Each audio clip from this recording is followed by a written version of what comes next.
Fala pessoal, tudo bom? Então, essa é a nossa primeira aula. Ela é uma aula bem prática e bem rápida, vai durar no máximo 5 minutos, tá bom?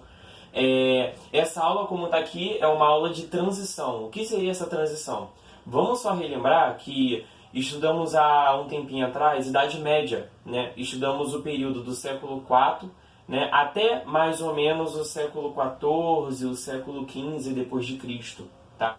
No sentido das artes, a gente tem no período da Idade Média, algumas pessoas chamam de um período obscuro, um período que não teve tanta inovação, só que nas nossas aulas anteriores vimos que tiveram inovações sim no período medieval. E quais seriam essas? Por exemplo, podemos destacar as catedrais góticas, né? Dentro dessas catedrais góticas, tivemos as inovações dos vitrais, que foram criados pelo monge Abbot Suger, né? Qual era a função do vitral? A função do vitral era, além de iluminar as igrejas, eles serviam como um modo de você causar toda aquela teatralidade na igreja. E você, ao mesmo tempo, ensinar a fé. Porque o que você tem nesse período é uma quantidade de pessoas que não sabem ler e escrever. E muitos desses vitrais, você tinha passagens da Bíblia ali. Mas, com relação ao foco da nossa aula, o que seria essa transição?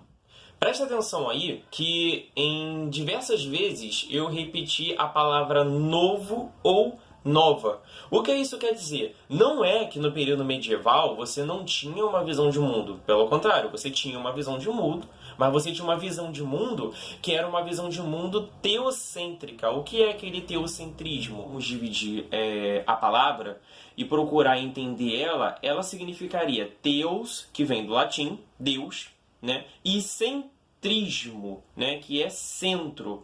O que isso significa? Né? Deus no centro do universo. Mas isso para a vida das pessoas daquela época refletia de que forma? Estamos falando, né, do período da Idade Média, que era um período compreendido que o homem ele não assumia um papel de responsabilidade sobre as suas ações. E muitas das vezes os cargos que se ocupavam na época, desde os reis aos senhores feudais, tinham um embasamento muito forte dentro da religião, né? Mas, a partir de agora, nessa nova visão de mundo, você vai ter uma visão de mundo racional. O que é essa visão de mundo racional? É uma visão de mundo que permite, a partir de agora, que o homem pense de um modo mais científico, através da ciência. E como consequência disso, a pintura ela vai procurar retratar, como qualquer uma das modalidades artísticas, né, o que acontece na sociedade.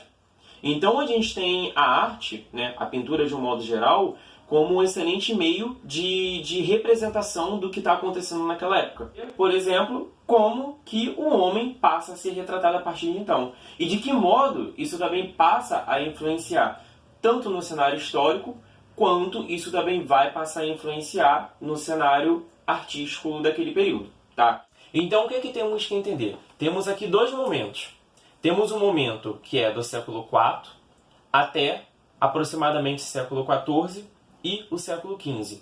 Por que eu não estou dando uma data definitiva? Porque a gente está chamando essa aula de transição. Transição é o quê? Ela está transitando, né? Ela está passando, percorrendo por um novo espaço da sociedade, que ela está caminhando para futuramente o que a gente vai chamar aqui de renascimento. Tá? Naquela época, o homem, quando ele estava lá naquele período, ele não tinha noção. Hoje eu estou no Renascimento, ontem eu estou na Idade Média, vamos fazer um churrascão e comemorar. Não era mais ou menos assim.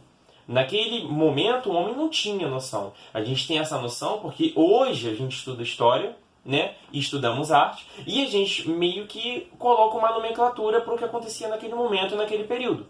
Então você tem esse momento medieval, e você tem esse momento do Renascimento. Então, você vai ter duas formas de pensar na sociedade e você também vai ter, ao mesmo tempo, duas formas de produzir arte para esses respectivos períodos. Então, de um lado, Idade Média e do outro, Renascimento. Show? Eu vou deixar nos comentários, né, para as turmas que são essa aula. E o comentário está disponível, vocês podem fazer pergunta pelo vídeo, não há problema. Eu vou estar respondendo a vocês. O bom é que a dúvida de um vai ajudar o outro, beleza? Eu também vou estar disponibilizando para vocês mais à frente o arquivo dessa aula. Então, até a próxima aula e fiquem atentos aí. Show?